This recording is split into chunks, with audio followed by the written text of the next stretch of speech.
Hi friends, इससे पहले जो हम अपनी सीरीज़ चला रहे हैं तो उस सीरीज़ के अंतर्गत हमारा चैप्टर चल रहा है प्रतिशत यानी परसेंटेज।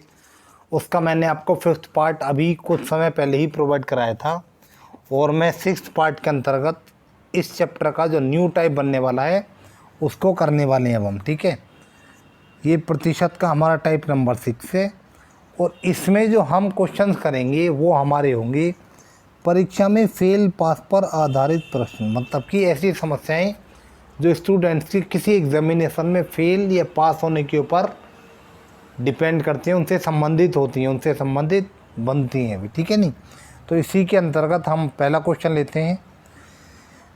पहला क्वेश्चन हमारा क्या बोल रहा है, ध्यान से समझेंगे। देखो, कुछ एक्स वैक्स से मानना, बिल्कुल लॉजिकली समझना। ठीक है, किसी परीक्षा में 60% विद्यार्थी गणित में, 70% अंग्रेजी में और 50% दोनों में पास यानी उत्तीर्ण हुए। बताइए कुल कितने प्रतिशत विद्यार्थी उत्तीर्ण हुए। तो देखो, सिंपल कहने का मतलब परीक्षा की बात है तो ये तो मानता हूँ ये गणित यानी मैथ, और मैंने माना ये है आपकी अंग्रेजी यानी इंग्लिश। तो कहने का मतलब है मैथ में कितने पास हुए, 60%, ये 60 है। ठीक है, और आपके अंग्रेजी में कितने पास हुए, अंग्रेजी में पास हुए 70%, और दोनों में कितने पास हुए, 50%। ध्यान से सुनेंगे।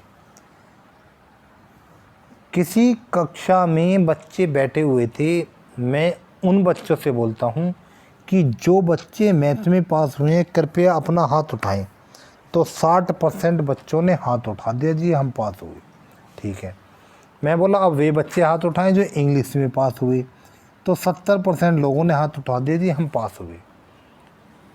फिर बाद में मैं बोलता हूँ कि अब वो हाथ उठाएं जो दोनों में पास हुए यानी मैथ में भी और इंग्लिश में भी। तो कक्षा के 50% बच्चे ऐसे थे जिन्होंने उसमें हाथ उठाया। तो देखो, 60% तो मैथ में पास हुए, 70% इंग्लिश में पास हुए, कुल कितने पास हो गए, 130% पास हो गए। लेकिन हर चीज़, हर वस्तु अपने आप में 100% होती है, तो जो वो बच्चे बैठे होंगे वो भी तो 100% ही होंगे कक्षा के।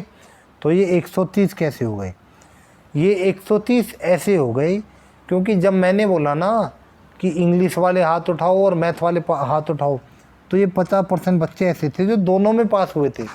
इन्होंने इंग्लिश में भी हाथ उठा दिया और मैथ में भी हाथ उठा दिया। तो इसका मतलब ऐसा हुआ ना कि एक बार कहने पर इन्होंने एक बार का हाथ अपना फालतू उठा दिया। फालतू मतलब ये दोनों में पास थे। तो सिंपल कहने का मतलब है इस 130 में 50 हमारा 2 बार गिना गया, तो 130 में से 50 घटाना पड़ेगा, तो कितना बचेगा हमारा, 80 बचेगा। यानी उस कक्षा के कुल 80% बच्चे ऐसे थे जो हमारे पास हुए थे। तो आंसर होगा हमारा इसी। ठीक है, आशा करता हूँ समझ आ गया हो, कोई दिक्कत नहीं रही होगी। फिर से एक बार समझा देता हूँ क्योंकि इसमें हो सकता है स्टार्टिंग में अभी आपको थोड़ी प्रॉब्लम आ जाए। ठीक है, देखो भी देखते हैं, ये मैथ है, ये इंग्लिश है, ये दोनों है। मैथ में पास हुए 60, इंग्लिश में पास हुए 70 और 50 ऐसे हैं जो दोनों में पास हुए। ठीक है, 60 पास हुए आपके मैथ में, 70 पास हुए आपके इंग्लिश में, और ये 50% जो है ना ये दोनों में पास हुए। यानी जब मैथ वालों से बोला गया तब भी हाथ उठाए इन्होंने, और जब अंग्रेजी वालों से बोला गया तब भी हाथ उठाए, यानी इनका 2 बार हाथ उठ गया। तो इसका मतलब 50 फालतू का जो है वो घटाना पड़ेगा। तो देखो 60 + 70 130, 130 में से 50 घटाया 80, यानी कक्षा के 80% बच्चे ऐसे हैं जो पास हुए हैं। बिल्कुल सिंपल है, आसानी से समझ आ गया होगा। इसी के साथ आगे बढ़ते हैं। फेल पास से संबंधित इम्पोर्टेंट क्वेश्चन है। इस पार्ट में मैंने कुछ ज़्यादा क्वेश्चन रखे हैं और हो सकता है कुछ बचे हुए उन्हें मैं अगले पार्ट में भी शामिल कर लूँ, तो इसलिए धैर्य बनाए रखेंगे, पढ़ते रहेंगे आसानी। ठीक है, वो सभी समस्याएं मैं रखता हूँ जो कि आपकी दिमाग की बत्ती जलाने के लिए ज़रूरी होती हैं। कहने का मतलब ये है, ऐसा नहीं है कि एक क्वेश्चन बताया और बस कि हाँ भाई समझ आ गया होगा। एक क्वेश्चन बताया, उससे संबंधित और जो बनता है वो कराए, यानी कि कहीं तक भी कमी नहीं छोड़नी। Practice practice and only practice makes the man perfect. Means if you have to become perfect in this world then only practice is the key. समझ गए होंगे आप लोग मैं क्या कहना चाह रहा हूँ। देखो दूसरे क्वेश्चन पे चलते हैं। दूसरा क्वेश्चन क्या बोल रहा है हमारा, एक परीक्षा में 40%, सॉरी हिंदी में, एक परीक्षा में हिंदी में 40%, संस्कृत में 25% और दोनों में 20% विद्यार्थी अनुत्तीर्ण यानी फेल हुए। बताइए कुल कितने प्रतिशत विद्यार्थी पास यानी उत्तीर्ण हुए। तो पास की तो बात करनी है, तो पास को लेके चलते हैं। हिंदी में कितने फेल हैं, 40% फेल हैं। जब 40% फेल हैं तो हिंदी में कितने पास हुए होंगे, जब 100 में से 40 फेल हैं तो आप बोलेंगे जी 60 पास हुए होंगे, ठीक है। संस्कृत में कितने फेल हैं, संस्कृत में 25% फेल यानी अनुत्तीर्ण है, तो उत्तीर्ण कितने हुए होंगे, तो आप बोलेंगे जी 25% उत्तीर्ण है संस्कृत में, तो 75% उत्तीर्ण हुए होंगे। मगर जी ठीक है, कोई दिक्कत नहीं। दोनों विषयों में कितने फेल हैं, दोनों विषयों में 20% फेल हैं। जब दोनों विषयों में 20% फेल हैं तो पास कितने हुए होंगे, पास हुए होंगे 80%, ठीक है नहीं। फिर देखो वही स्ट्रक्चर बन गया है। पहला है हमारा हिंदी, दूसरा है हमारा संस्कृत। अब देखो ये कैसे लैंग्वेज बनती है। मैं बोलता हूँ हिंदी वाले हाथ उठाओ तो 60% लोगों ने हाथ उठा दिए। अब मैं बोलता हूँ संस्कृत वाले हाथ उठाओ तो 75% लोगों ने हाथ उठा दिए। अब मैं कहता हूँ कि वो लोग हाथ उठाओ जो दोनों में पास हैं, तो 80% लोगों ने हाथ उठा दिए, ठीक है। यानी कि ये 80% ऐसे हैं ये दोनों में पास हैं। इन्होंने आपके हिंदी में भी हाथ उठाया था और आपका संस्कृत में भी हाथ उठाया था। बात समझ क्यों, क्योंकि पास ही दोनों में थे तो इनका दोनों तरफ हाथ उठा था। तो जो टोटल बैठेगा उसमें से एक 80 को घटाना पड़ेगा ना हमें, सिंपल। हिंदी के 60, संस्कृत के 75, कुल कितने हो गए 135। 80 दो बार गिनेगा तो एक 80 को घटाना होगा, तो सिंपल कितना बचा हमारा 55 बचा। यानी दोनों में कितने प्रतिशत विद्यार्थी पास हुए, 55% विद्यार्थी पास हुए। तो आंसर हमारा कौन सा हुआ, ए वाला हुआ, सिंपल, कोई भी दिक्कत नहीं। बढ़ते हैं आगे थर्ड क्वेश्चन पे अपने। थर्ड क्वेश्चन कहता है हमारा, हिंदी की परीक्षा में 2 प्रश्न पत्र थे। प्रथम प्रश्न पत्र में 75% तथा दूसरे प्रश्न पत्र में 55% पास हुए, जबकि दोनों प्रश्न पत्र में 35% अनुत्तीर्ण यानी फेल हुए। देखो यहाँ एग्जामिनर ने थोड़ी बात घुमा रखी है, लेकिन पहले हम उसे सिंपल बनाएंगे, ठीक है। कुल कितने प्रतिशत छात्र अनुत्तीर्ण हुए, हमें ये बताना। तो देखो सिंपल कैसे बनाएंगे, कहीं तो उसने उत्तीर्ण दे दिया है, कहीं अनुत्तीर्ण दे दिया है, तो पहले इसको हम उत्तीर्ण में ही कर लेते हैं। देखो भाई जगह बनाते हैं अपनी। देखो क्या बोला, हिंदी की परीक्षा में 2 प्रश्न पत्र थे, ठीक है। प्रथम प्रश्न पत्र में 75% तथा दूसरे में 55% छात्र पास यानी उत्तीर्ण हुए, ठीक है। प्रथम में कितने उत्तीर्ण हुए, प्रथम में हुए 75, दूसरे में कितने हुए, दूसरे में हुए 55, ठीक है। फिर आगे देखो, जबकि दोनों में 35% छात्र अनुत्तीर्ण हुए। जब अनुत्तीर्ण, हम तो बात उत्तीर्ण की कर रहे हैं, दोनों में 35% अनुत्तीर्ण है, तो उत्तीर्ण कितने हैं दोनों में, उत्तीर्ण है 65%, ठीक है नहीं। 100 में से 35% अनुत्तीर्ण है, तो उत्तीर्ण कितने हैं 35%। सिंपल बन गया हमारा, ये पहला हो गया है, ये दूसरा हो गया, ये दोनों का हो गया है। मैं बोलता हूँ पहले में कितने हैं, 75% ने हाथ उठाया, दूसरे में कितने हैं, तो 55% ने हाथ उठाया, दोनों में कितने हैं, ये 65%। यानी कि इन्होंने पहले में भी हाथ उठाया, दूसरे में भी हाथ उठाया। तो देखो पहले वाले 75, दूसरे वाले 65, 55, कुल कितने हो गए हमारे 130 हो गए। और इन 130 में 65% हमारे ऐसे हैं जिन्होंने 2 बार हाथ उठाया था, क्योंकि वो पास ही दोनों में थे, तो उस 65 को 65 को घटाना पड़ेगा ना, तो कितना बचा हमारा 65। यानी हमारे 65% बच्चे उस कक्षा के उत्तीर्ण हैं, पास हैं। ये आंसर नहीं आया, आंसर भी उसने घुमा के पूछा है। कुल कितने प्रतिशत छात्र अनुत्तीर्ण हैं, ये हमारा उत्तीर्ण आया है। कक्षा के जो भी छात्र होंगे अपने आप में 100% होंगे, उन 100% में से 65% ऐसे हैं जो उत्तीर्ण हैं। तो अनुत्तीर्ण कितने बचे, आप बोलेंगे जी सीधे 35% बचे, 100 माइनस 65। तो आंसर क्या हो गया हमारा, आंसर हो गया हमारा ये वाला, बिल्कुल ठीक है। देखो इसमें थोड़ा इसमें क्या चेंज दिया हुआ है, यहाँ उसने उत्तीर्ण दिए हुए हैं, यहाँ अनुत्तीर्ण दिए हुए और पूछे भी अनुत्तीर्ण है। तो पहले हमने उत्तीर्ण में बदला, इसको भी उत्तीर्ण में निकाला, इसको भी उत्तीर्ण में निकाला और इसको भी उत्तीर्ण में निकाल के घटाया, और तो बाद में आंसर भी तो उत्तीर्ण में ही आएगा। लेकिन उसने अनुत्तीर्ण में पूछा है, तो सिंपल जब 65 उत्तीर्ण है तो अनुत्तीर्ण कितने हैं, 100 माइनस 65 बराबर 35, ठीक है नहीं। आंसर फाइनल आंसर हमारा क्या था, 35 आंसर था फाइनल, यानी कि ऑप्शन नंबर सी। इसी के साथ हम आगे अपने क्वेश्चन नंबर 4 पे बढ़ते हैं।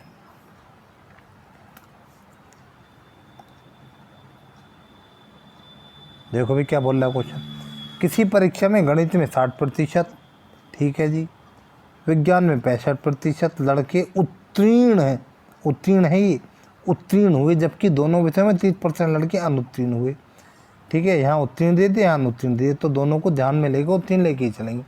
यदि परीक्षा में कुल 600 लड़के बैठे हों तो कुल कितने लड़के पास यानी उत्तीर्ण हुए, तो उत्तीर्ण ही लेके चलेंगे हम सिंपल।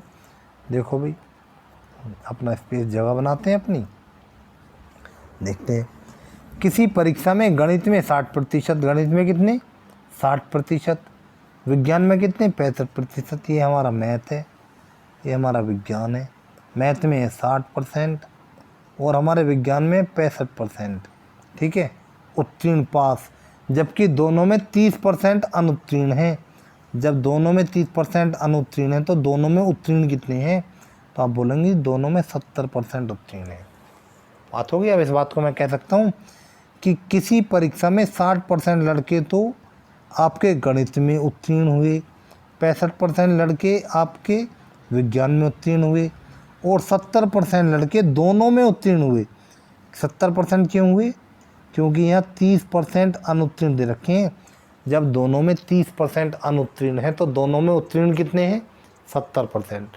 सिंपल कहने का मतलब है हमने इसको उत्तीर्ण में बदल लिया है। तो देखो भी मैंने बोला गणित वाले हाथ उठाओ, उठा दिया। अब मैंने बोला विज्ञान वाले हाथ उठाओ, उठा दिया। कुल कितना हो गया है, ये कुल हो गया है 125, ठीक है। हर वस्तु अपने आप में 100 होती है, लेकिन ये तो 125 बैठ रही है। तो आप बोलेंगे जी 125 नहीं बैठ रही, क्योंकि ये जो 70 है ना, ये ऐसे हैं, इन्होंने इसमें भी हाथ उठाया और इसमें भी, यानी इन 70% बच्चों ने दोनों तरफ हाथ उठा दिया। तो इसका मतलब 170 इनमें फालतू है। तो इन 125 में से 170 को घटाना पड़ेगा, 125 से 170 घटाएंगे तो कितना मिलेगा हमें मिलेगा 55। कहने का मतलब है कुल 55% लड़के उत्तीर्ण हुए। कितने हुए, उस कक्षा के कुल 55% लड़के उत्तीर्ण हुए विद्यार्थी। उसने दे के रखा है परीक्षा में कुल 600 लड़के बैठे हों, परीक्षा में कुल 600 लड़के बैठे हों तो कुल कितने लड़के पास हुए, कितने हुए, इन 600 का 55% पास हुए।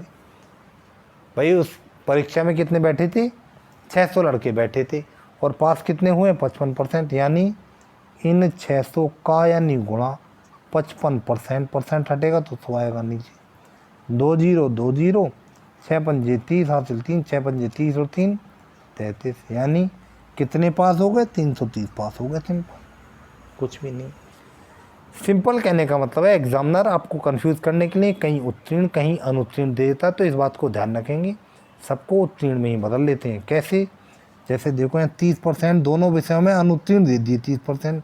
तो भाई जब दोनों विषयों में 30% अनुत्तीर्ण है तो दोनों विषयों में उत्तीर्ण कितने हैं, 70%। सिंपल, ठीक है नहीं। ये क्वेश्चन है, आगे बढ़ते हैं हम। ये 4th क्वेश्चन हो गया, देखते हैं 5th क्वेश्चन क्या बोल रहा है। देखो उस टाइप में वैसे क्वेश्चन बनते हैं, फिर इसी से संबंधित थोड़ा सा टाइप चेंज हो जाता है, देखते हो क्या होता है। देखो इसमें बोला मैं किसी परीक्षा में एक लड़का 40% तथा दूसरा 45% अंक प्राप्त करता है, सही है। दोनों लड़के उत्तीर्ण होने के लिए आवश्यक न्यूनतम अंकों से 35 और 60 अंक अधिक लाते हैं, परीक्षा का पूर्णांक ज्ञात कीजिए। कहने का मतलब है जिसने 40% अंक प्राप्त किए उसे तो जो पास होने के लिए चाहिए थे उससे 35 अंक अधिक हैं, और जिसने 45% प्राप्त किए उसे जो पास होने के लिए आवश्यक अंक थे उससे 60 अधिक हैं। कहने का मतलब ये है। तो हमें परीक्षा का पूर्णांक बताना है कितना है। देखो इसे सिंपल कैसे करेंगे हम। देखो मैंने माना जो लड़का 40% अधिक लाया उसके कितने अधिक हैं पास होने के लिए, 35 अधिक हैं। तो इसके में से तो घटाया मैंने 35 अंक। जो लड़का 40% नंबर लाया उसके में से तो घटा दिया मैंने 35 अंक जो अधिक थी, और जो लड़का 45% नंबर लाया उसके जो 60 नंबर अधिक आए थे ना उसके में से भी 60 नंबर घटा दिए मैंने। तो देखो समझेंगे, एक लड़का जो 40% नंबर लेकर आता है वो पास होने के लिए आवश्यक अंकों से 35 अंक अधिक लाया था, वो जिसके 40% थे। तो जो 35 नंबर अधिक थे उसके 40% में से मैंने 35 नंबर घटा दिए हैं जो अधिक थे। जब मैंने अधिक वाले नंबर घटा दिए तो बाउंड्री लाइन पे तो पास होगा वो, जस्ट पास, एकदम बाउंड्री लाइन पे, ठीक है। और जो 45% लेकर आया था उसके लिए आवश्यक न्यूनतम अंकों से उसके 60 नंबर अधिक थे, तो उसके में से मैंने 60 नंबर घटा दिए अधिक वाले। तो जब अधिक वाले 60 नंबर घटा दिए तो वो भी तो बाउंड्री पे पास होगा, ठीक है। तो इसका मतलब दोनों बिल्कुल बाउंड्री पे पास हैं ये। और जब दोनों बाउंड्री पे पास हैं तो बाउंड्री पे पास होने के लिए दोनों को बराबर नंबर ही चाहिए, ठीक है। जब दोनों को बराबर नंबर चाहिए तो इसका मतलब ये वाले नंबर और आपके ये वाले नंबर बराबर हैं। अब सिंपल कहानी ख़त्म, ठीक है नहीं। अब देखो ये है 45%, ये इधर आएगा, प्रतिशत से प्रतिशत की बात होगी ना, ये 40% है, ये 45% इधर आएगा तो यहाँ प्लस का इधर आके हो जाएगा माइनस का, ठीक है। ये हमारे माइनस के 60 अंक हैं, ये 35 अंक उधर पहुँचेंगे माइनस के तो प्लस के 35 अंक हो जाएंगे।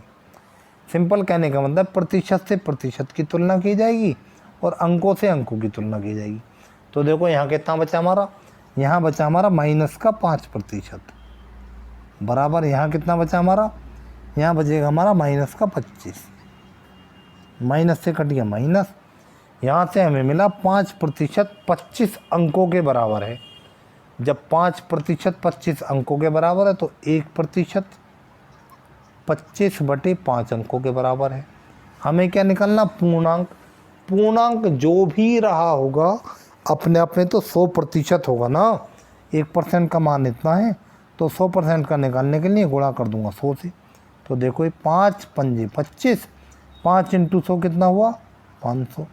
तो पूर्णांक कितना है, पूर्णांक है 500। इसका मतलब डी हमारा अंतिम उत्तर है। बहुत आसान है, कुछ भी नहीं है, ठीक है नहीं। दोबारा देख लेंगे, और इससे रिलेटेड मैंने 1 2 3 क्वेश्चन रखे हैं आगे मीन्स इसी वीडियो में शामिल कर लिया है, क्योंकि अगर इसमें ये होता फिर दूसरे मिलता वहाँ कन्फ्यूज़न होता। सिंपल कहने का मतलब है जिसके 40% थे उसके तो भैया जो उसे पास होने को चाहिए थे उससे 35 अधिक आ गए, और जिसके 45% थे उसे जो पास होने के लिए चाहिए थे उसके 60 अधिक आ गए। तो इसके 35 अधिक वाले घटा दिए मैंने, इसके 60 अधिक वाले घटा दिए। तो जब मैंने अधिक वाले घटा दिए तो दोनों बाउंड्री लाइन पे तो पास होंगे, और बाउंड्री लाइन पे पास होने के लिए दोनों को समान अंक चाहिए। तो कोई दिक्कत नहीं, जब दोनों को समान अंक चाहिए तो मैंने क्या किया, दोनों को बराबर रख दिया। कहने का मतलब ये है, ठीक है नहीं। ऐसे भी समझ नहीं आ रहा हो तो ऐसे एक तरीका और है, उसको समझ लो। देखो वो तरीका मेरे हिसाब से आप लोगों के लिए और सिंपल रहने वाला है। एक के 40% नंबर है, एक के 45% नंबर है, ठीक है। किसके ज़्यादा नंबर हैं, आप बोलेंगे इसके ज़्यादा नंबर हैं। मैं बोलूँगा कितने परसेंटेज ज़्यादा हैं, तो आप बोलेंगे जी इसके तो 5% ज़्यादा हैं, ठीक है। 40 वाले के 35 नंबर थे, 40% वाले के, और 45% वाले के 60 नंबर थे। इनमें किसके नंबर ज़्यादा हैं, आप बोलेंगे जी इसके ज़्यादा हैं 60 वाले के। मैं बोलूँगा कितने ज़्यादा हैं, तो आप बोलेंगे जी 25 ज़्यादा हैं। देखो अब इस बात को ऐसे कह लो चाहे तो, इसके 5% अधिक आए और इन 5% अधिक के चक्कर में ये बंदा 25 नंबर फालतू हैं इसके। क्यों? क्योंकि इसके 5% अधिक आए, इसलिए इसके 25 नंबर फालतू हैं। तो इसका मतलब 5% का मान 25 के बराबर है, तो 1% का मान 25/5 के बराबर है। पूर्णांक निकालना तो पूर्णांक अपने आप में 100 ही होगा, 100 से गुणा कर दूंगा तो 5 पंजे 25, 5 × 100 कितना आ गया? 500 आ गया। सिंपल, ऐसे कर लो, ठीक है। नहीं कैसे भी कर लेंगे, जैसे आपको सही लगे, समझ आना चाहिए बराबर। इसके बाद हम अपने अगले क्वेश्चन पे चलते हैं। देखो, एक परीक्षा में राम 30% अंक प्राप्त करके 80 अंकों से अनुत्तीर्ण हो जाता है, नहीं फेल हो जाता है, जबकि श्याम 35% अंक प्राप्त करके 30 अंकों से अनुत्तीर्ण हो जाता है। परीक्षा का पूर्णांक ज्ञात कीजिए। देखो, जो दूसरा वाला टाइप था उसी टाइप से अगर चाहो तो वो टाइप आपके लिए बहुत हल्का बैठ जाएगा। पहले मैंने उसका थोड़ा बेसिक बता दिया था, अब देख लेते हैं। ट्रिक वरिक कुछ नहीं होती, ये भी ट्रिक भी बनाई जाती हैं। पहले यहाँ अपनी जगह बनाओ थोड़ी सी। देखो भाई, एक के तो आए 30%, एक का है 35%, ठीक है। तो जिसके 30% आए वो तो 80 अंकों से फेल है, ये 30% वाला तो 80 अंकों से फेल है, और ये 35% वाला 30 अंकों से फेल है। मैं कहता हूँ जी, ये 30% वाला 80 नंबर से फेल है और ये 35 वाला 30 नंबर से फेल है। तो ये इतना अंतर क्यों आया? बोले ये तो 80 से हो गया, ये वाला किससे हो गया? ये वाला 30 से हो गया। बोले जी इतना अंतर इसलिए आया क्योंकि इस वाले के जो थे 5% नंबर कम रह गए, इसलिए वो इस वाले से 50 नंबर अधिक से फेल हो गया। बात समझ जाओगे? आप बोलेंगे जी राम के 5% नंबर कम हैं श्याम से, इसलिए राम श्याम से 80 अंक ज़्यादा से फेल है। तो इसका मतलब 5% की वजह से 80 अंकों का अंतर आया, तो 5% 80 के बराबर हो गया, 1% 80/5 के बराबर हो गया। 100% निकालने गुणा कर देंगे 100 से, 5 16 और 16 × 100 1600। ठीक है। उसने पूछा क्या है? 1600 हमारा क्या है? 100% का मान निकाला हमने, तो यानी 1600 हमारा पूर्णांक आया। उसने पूछा क्या है? परीक्षा का पूर्णांक ही पूछा उसने, 50। अरे भाई एक मिनट बात सुनो ना आप, मैं बता सही रहा हूँ, लिखने में थोड़ी गलती हुई, कोई दिक्कत नहीं। देखो इसके तो आए, राम के तो आए 30%। राम के कितने नंबर है? राम के 30% नंबर हैं, जिस वजह से वह कितने अंकों से फेल है? 80 अंकों से फेल है। और श्याम के 35% नंबर है, जिस वजह से वह 30 अंकों से फेल है। मैं आपसे पूछता हूँ, ये जो राम है ये श्याम से 80 अंक ज़्यादा से क्यों फेल है ये? तो आप बोलेंगे जी श्याम के 5% नंबर अधिक थे, या ऐसे कह दो राम के 5% कम थे नंबर। राम के श्याम के मुकाबले 5% कम थे नंबर, इसलिए राम श्याम के मुकाबले 50 अंक ज़्यादा से फेल है। ठीक है, 50 अंक ज़्यादा फेल है, ये 30 से हुआ, 80 से हो गया। तो इसका मतलब ये 5% का मान 50 अंकों के बराबर है। तो 1% का मान 50/5, और 100 का निकालना तो गुणा कर दो 100 से। ठीक है, ये 100 है हमारा। 5 × 10, 10 × 100 कितना हुआ? 1000। तो पूर्णांक कितने का हो गया? 1000 का हो गया। सिंपल। भाई दो बच्चे हैं, एक आप हो एक कोई और है। आपके तो 30% नंबर आए हैं, दूसरे के 35% नंबर आए हैं। आप 80 अंकों से फेल हो, दूसरा वाला 30 नंबर अंकों से फेल है। आप 80 अंकों से क्यों फेल हो? क्योंकि आपके उससे 5% नंबर कम हैं, इसलिए आप उसके मुकाबले 50 अंक अधिक से फेल हैं। दोबारा कहता हूँ, आपके उसके मुकाबले 5% कम नंबर हैं, इसलिए आप उसके मुकाबले 50 नंबर अधिक से फेल हो। तो इसलिए 50% बराबर 50 अंक हो गए है। तो 100% में निकला, 100 अंक हो गए, तो उत्तीर्ण अंक कितना हो गया? 1000 हो गया। ऐसे कर लेंगे, कोई दिक्कत नहीं है। ठीक है, कोई एक्सपेक्सी कोई जरूरत नहीं। 6 के बाद नेक्स्ट सवाल पे देखो। सीता 40 और गीता 30 अंक, सीता 40% और गीता 30% अंक प्राप्त करती है। सीता के प्राप्तांक पास होने के लिए आवश्यक न्यूनतम अंकों से 56 अधिक हैं और गीता के 24 कम हैं। ठीक है, और गीता के कितने हैं? गीता के 24 कम हैं। परीक्षा का पूर्णांक ज्ञात कीजिए। सिंपल, कोई नहीं, देखते हैं। चलो देखिए क्वेश्चन क्या बोल रहा है। सीता कितने लाई? 40। और गीता कितने लेकर आई? 30। सीता लाई 40 और गीता लाई 30। कितना अंतर है अंकों का? 10% का अंतर है अंकों का। अंकों का 10% का अंतर है। असली में अंकों का कितना अंतर है? इसके तो 56 अधिक हैं और इसके 24 कम हैं। तो कितना अंतर हो गया भाई? 56 अधिक और 24 कम। पहले 56 इधर को चले 0 से, फिर 24 इधर चले 0 से। ठीक है नहीं? तो कुल कितना अंतर आ गया? 80 का अंतर आ गया। ठीक है नहीं? प्रतिशत में 10 का अंतर है, अंकों में 80 का अंतर है। तो 10% 80 के बराबर है, तो 1% 80/10 के बराबर है। 100% निकालना तो गुणा कर देंगे 100 से। 0 0 8 × 100 800, यानी 100% निकाला तो 100% पूर्णांक है। ठीक है, तो पूर्णांक कितने का? 800 का है। सिंपल, ऐसे कर लो भाई, अंकों का अंतर ही देखना है। ठीक है नहीं? देखो एक बार दूसरे वाले को अगर आप चाहो तो दूसरे वाले को भी अंतर मान लो। इसके 30% है, इसके 35% है। कितना अंतर है? 5% का अंतर है। 5% का अंतर है। ये 80 अंकों से फेल है, 30 अंकों से फेल है। फेल होने का कितने अंकों का अंतर है? बोले जी फेल होने का 50 अंकों का अंतर है।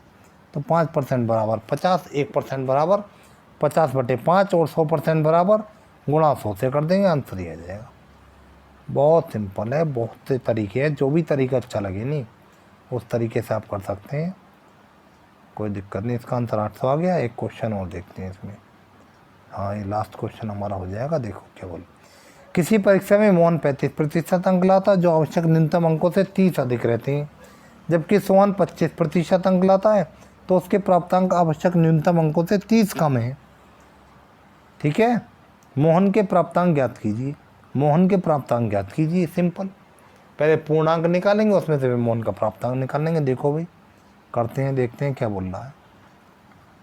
उसी तरीके से करते हैं, बिल्कुल छोटा वाला। मोहन के तो आए 35% नंबर, इसके आए 25% नंबर सोहन के। अंकों का कितना अंतर है इनके? कितने प्रतिशत अंतर है? तो आप बोलेंगे जी 10% अंतर है इनका। फिर मैं बोलूँ अंकों में कितना अंतर है? तो देखो इसके तो 30 अधिक हैं, यानी कि प्लस में है। इसके 30 कम है, यानी कि माइनस में है। तो अंतर कितना हो गया? प्लस के 30 हो गए और माइनस के 30 हो गए। कुल अंतर 60 का हो गया। अंकों में अंतर हो गया 60, तो इसका अंतर 10% 60 के बराबर है। तो 1% 60/10 के बराबर है। पूर्णांक 100 का है तो गुणा कर दिया 100 से। 1 कटा 1 कटा, कितना आ गया? पूर्णांक 600 का है। लेकिन उसने पूर्णांक नहीं पूछा, उसने मोहन के प्राप्तांक पूछा। मोहन के प्राप्तांक, तो देखो मोहन इन 600 का 35% लाया था, इनका 35% लेकर आया था वो, और उन 35% में 30 नंबर अधिक थी। देखो यहाँ तक तो समझ आ गया, ये पूर्णांक आया है। मैं इसको और करता हूँ थोड़ा।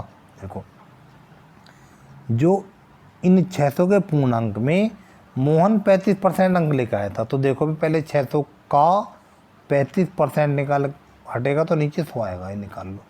2 0 2 0 6 5 30 कैरी 3 6 3 18 19 20 21, यानी कि कितने नंबर लेकर आया था वो?